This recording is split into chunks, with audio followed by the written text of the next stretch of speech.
Okay, so let's see what we have. Rules. Solo play expansion rules. Some play mats. There's more than one in this. We'll have a look at them in a sec. Some options cards. Have another look at them in a minute. We have some Cove cards. And we have some little orphan push-out things that are unpunched at the moment. Oh, I say unpunched, I punch it down. Okay, little stands for the oh, you know what I mean. We have some little orphan pieces. This is the Boogeyman character piece. I think this is for the solo play. That's what it says on the box, but whether that's true or not, I don't actually know. So we have another little orphan with a hood. That's going to be mine for sure. We have one with a little quiff or a Mohican kind of thing, and one with glasses. So I've unpunched the little characters. Here we have Charlie. We've got Kate. Try and get that in focus. And we have Diane. Okay, so I thought we'd look at the play mats after the character pieces. So these are what make up the Cove, I believe. So you have a centre one, and then you do a cross. So you have one above, one to the left, one to the right, and one below. But I'll explain that in a minute. The quality is quite nice on these. They feel quite durable. They're not cheap material. And the artwork's lovely. Okay, so I've opened up the card packs, and here we have the option cards. According to the rules, these are for action and defence. Options provide orphans a mean of self-preservation. Use them to force other orphans to move, lose options, and give their options to you. I've just realised I forgot to mention that this box that I have, it says on here, this Endangered Orphans set includes the Condyle Cove core game, the Boogeyman solo play figure, the 4th player expansion, the Last Winter expansion, and the Ghost of Benny Harris expansion. So this will have some extras that yours might not if you just bought the standard core game. Moving on from that, here are the cards that are the Ghost of Benny Hill. So these seem to be negative effects. So they limit your hand size, your actions, for example.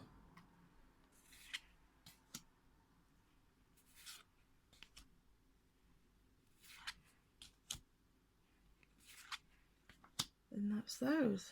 Okay, so here are the Acts of Desperation cards, and these are things found in the Boogeyman's house. So, the rule's the same. If you end up in Kiddie Corner, before your move phase, you must flip one of these cards. When flipped, you, and then possibly some other of your fellow players, have to follow the instructions on that card.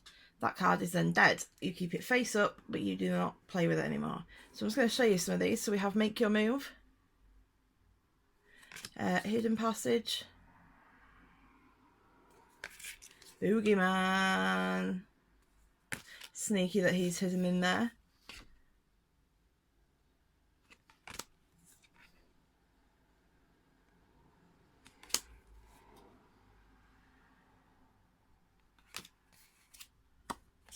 Okay, I think that's those. 2 more of those. So we have another Boogeyman card. And we have my Blinky. This is the Kiddie Corner cards that I mentioned earlier, where you must flip an Acts of Desperation card. It's a unique card. There's no others like it in the game, so there's only one. Here are the Cove cards. So this is what you create the game board with. So you'll have one of the felt player mats in the middle, and then you will have one at the top, one at the bottom of it, one on the left, one on the right. They create, in the rules it says they create the ever-shifting game board that is Condyle Cove. When occupied, each provides unique advantages to the orphan hiding there. However, some option cards target orphans hiding in specific places. So while you can hide, you might get targeted directly. This is the last lot of cards, and this is the Last Winter deck. So this is an expansion. I haven't looked at the rules for it yet. I will explain that later on in the video. Again, the artwork is really nice. Very wintry, obviously. A lot of white and grey. I must say I really do like the artwork in this. They've obviously put quite a lot of time into it. And they're pretty basic images, but they're still pretty cool. So I've just realised that these are all the same, the player mats, they just have different artwork on. So this is for 4 players, I guess there's 4. Just an easier way of keeping your game tidy, and they look pretty cool.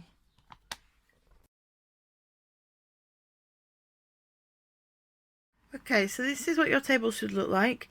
You have the kiddie corner in the middle. I'm afraid I got that wrong. And then you have the cards coming off that, one above, one to the left, one to the right, and one to the bottom. Now these are the Cove cards that you use to go there. You place your pawn on any but the kiddie corner. And then you have your 6 Acts of Desperation cards. So you remove the Boogeyman cards. And these are turned over one by one. So you divide the option cards between each player. So if there's 2 players, you divide them between 2. If there's 4, you divide it between 4. Dealing 1 card to each person, as you do like in the solitaire game. And then here we go, you take 2 action cards from the top of your deck, and these are your playing cards for the beginning. Okay, so how do you play? First of all, each player's turn consists of 3 phases. Number 1, move. Number 2, play. Number 3, draw. Okay, so the next phase is the play phase, which again is optional. You may play any number of combinations of option cards from your hand. You may skip this phase as long as doing so does not conflict with the draw phase, and remember, you cannot have more than 4 option cards in your hand. For example, if a player has 3 cards in their hand, they must draw 2 cards in the draw phase. He must play, not discard, at least 1 card during the play phase of his turn, even if it's detrimental to his orphan. So whether you want to or not, if you could pick up a 5th or 6th or whatever card, you have to play at least whatever cards you need to get down to 4. Whether it hurts you or not, you've got to do it. You're only allowed to discard when instructed to do so, so you can only play them unless outright told. And the last phase is the draw phase, which is mandatory. You must end your turn by drawing 2 cards. There may be any combination of options or Cove cards until the Cove cards are no longer available.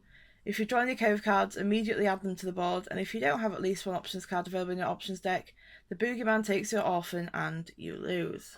Okay, so some information about the options cards. You can only ever have 4 in your hand, a maximum. Options cards are played face up into the discard pile. Options cards that are discarded are placed face down into the discard pile. This prevents players from knowing which cards are still in circulation. During your draw phase, if you're out of options cards, you lose. Defensive cards can be identified by red frames. They cancel other options cards. A defensive card can be played out of turn immediately after the card or action it is cancelling. When cancelled, options cards are rendered dead and cannot affect any players. A defensive card can be used to cancel another defensive card. Okay, so some additional rules and some strategy tips. You always want to keep an eye on how many options cards you have. If you run out, you lose, so you've got to make sure you've always got at least a couple. Option cards trump the rulebook and Cove cards trump option card rules. Once a player's hand leaves a card or pawn, all players are final. This should be strictly enforced. When instructed to steal options, generally they are taken from deck to deck or hand to hand. For example, if a card instructs steal 3 options from a player's hand, you would place those cards into your own hand, not your deck. Keeping track of which options have been played and which are left can give an advantage when planning future moves. As long as you have at least 1 options card in your deck on your draw phase, you are still in the game. Options cards cannot be bartered with or traded. Some Cove cards conflict with others, though sadly not all things in the Cove adhere to this rule. This space that protects trumps from the space that harms. For example, players in the open field cannot take a card from players in the hills. Take time to consider the Cove spaces' attributes, as well as their proximity to each other and the cul-de-sac. As you learn the available options, you'll discover combinations of plays and strategic Cove placements that can maximise advantages and pitfalls. So depending on your playing style, you may want to consider guiding the layout of the Cove rather than letting it form randomly. Detours become valuable cards when using this style of play. And players can also combine strategically option cards for greater damage or gain.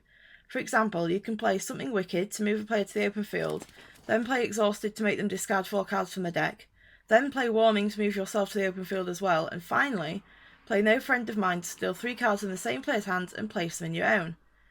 This could possibly make them run out of options cards. That would work quite well if you're just going to be a bit of a cowbag and beat your opponent. So, let's move on to the last winter expansion. Now, this isn't how you set the cards up for it. I just thought I'd give you an idea of the cards and the artwork. I go through the rules for you. So the last winter cards get shuffled for the setup, and then you remove 5 cards. So you will be left with 12. You put the Out in the Cold Cove card is shuffled into the Cove deck at the start of the game. When the card is revealed, it's placed just like the others. After a player's move phase, if they are on this space, they flip a last winter card for all to see and follow the instructions on that card. Once the whole last winter deck has been used up, the 5 cards that were removed are placed into the deck, shuffled, and then 5 removed again. Just to explain the permanent cards that are mentioned in the rules as well. So basically, when you get a permanent card, it lasts for the rest of the game. So when you get it, you place it face up on your player mat or in front of your player mat, so you know you've got it. Basically it. Oh, sorry, the Benny Hill expansion. So the Benny Harris, the Ghost of Benny Harris. When you're playing this, the Haunted Ground Cove is placed adjacent to the cul-de-sac at the start of the game. So this card counts as one of the 4 cards that will be in the starting cross. So instead of taking the top 4 cards from the top of the Cove cards, you'll take the top 3. It's played as usual, with the exception of adding the Condyle Cove ambient tunes, which can be found at link in the description. The Benny Harris pawn is placed in the cul-de-sac during the start of the game. When the Ghost of Benny is heard, Benny has moved 4 spaces in the shortest route to whoever's turn it is. If a player starts his turn while showing a space for Benny, they must draw a haunted card. This is a permanent card and must be dealt as such. Okay, so for the 4th player expansion, you simply shuffle in the 4th player options and Cove cards. You've added in 2 new Act of Desperation cards, which are My Binky and the Boogeyman. And you've got to make sure there is at least 1 Boogeyman in the Act of Desperation cards that are in play. For the 4th player expansion, you have to shuffle in the 4th player options and Cove cards.